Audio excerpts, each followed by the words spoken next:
আমি পুরুষকে দেখেছি নিজের বউকে খারাপ বানিয়ে অন্যের বউদের সাথে সম্পর্ক স্থাপন করতে। আমি পুরুষকে দেখেছি শতভাগ সুখী পরিবার নিজের, অথচ দুঃখ দুঃখ নাটক করে অন্যের বউদের মনোযোগ রপ্ত করতে। আমি পুরুষকে দেখেছি বউয়ের সাথে সম্পর্ক ভালো না বলে বলে অন্যের বউদের নিয়ে বিছানা শেয়ার করতে। আমি এমন পুরুষকেও দেখেছি যারা কিনা গোপনে বিয়ে করে বছরের পর বছর পরিবারকে অন্ধকারে রাখে।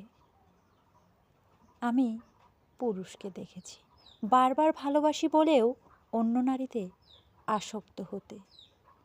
আমি পুরুষকে দেখেছি এক নারীকে অপেক্ষা করতে বলে অন্য নারীকে বিয়ে করতে। আমি পুরুষকে দেখেছি বারবার ভালোবাসি বলেও পরিবারের অজুহাত দিয়ে ছেড়ে যেতে।